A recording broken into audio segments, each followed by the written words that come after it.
Hello everyone, my name is Ketan Mittal and today we are going to be discussing the quarterly results of SBI Cards. Now SBI Cards has declared their Q1 results, which is from April to June of the financial year 2021-2022. So let us have a look at how the results have been for the company. We will first take a look at the year-on-year comparison, which means we're going to look at the quarter one results of the current year and compare it with the quarter one results of the previous year.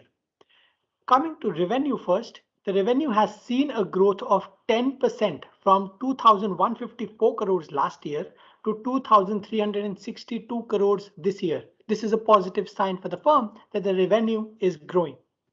Coming to the expenses have also grown for the firm from 1667 crores last year to 2040 crores this year. This is an upside of 22%, but ideally this is not a positive sign for the firm.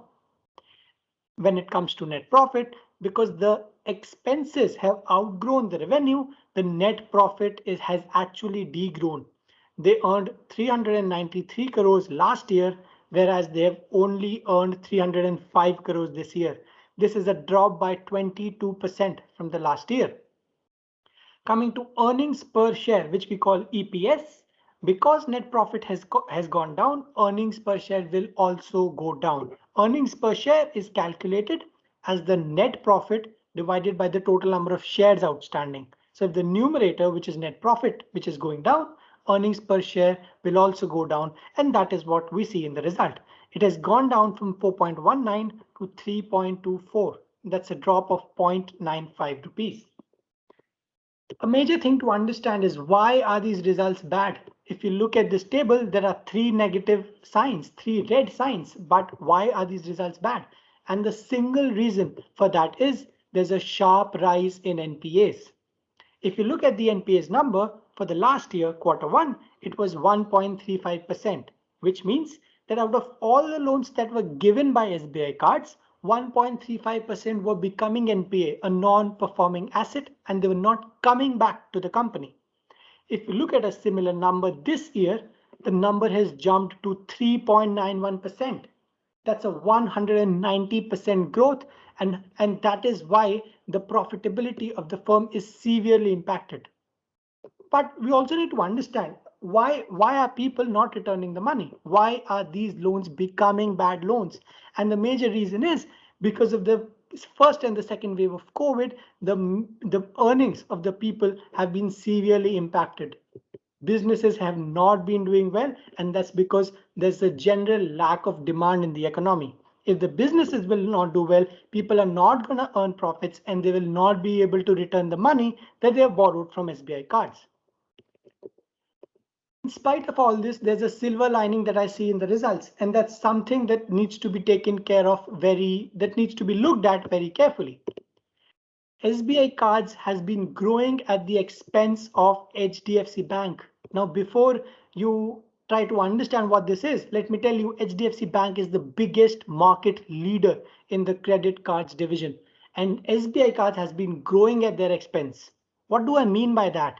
HDFC Bank has actually been banned from issuing new credit cards by the RBI, which is why the new customers are now being acquired by SBI Cards. So if you look at the market share, the last year, the market share of SBI Cards was 16.5%, which has now jumped to 19.2% this quarter, which is a 16% growth on a year-on-year basis. So that's a silver lining that I see in the results. Now, coming to what is the expected target price of SBI Cards share. If you look at the current market price, it is at 957. The target price is 1085, and I expect it to hit the target price before the end of this year. Now, you may think, because the results are so bad, on what basis I am saying that the target price is going to be higher than the current market price. Now, if I take you back to my original slide, if you look at this, the revenue has actually grown by 10%. And that is happening because they're able to acquire new customers and they're able to earn money from these new customers also. The only reason why the profitability is affected is because of the increase in NPAs. And once the situation comes back to normal, and if we don't hit a third wave of COVID, once businesses resume back to normal levels, the demand in the economy is going to come back to normal levels at some point or the other. And that is why I believe that once that happens, people are going to return back the money, their NPA growth is going to reduce, and their profitability is going to come back to its initial levels. That's why I'm very confident that the target price of 1085, the SBI cards will definitely hit it. And the upside that I see is 13% in the next 5 to 6 months. All right, that's it from my end. Thank you, everyone. For more of such quality content, please subscribe to the channel. Thank you.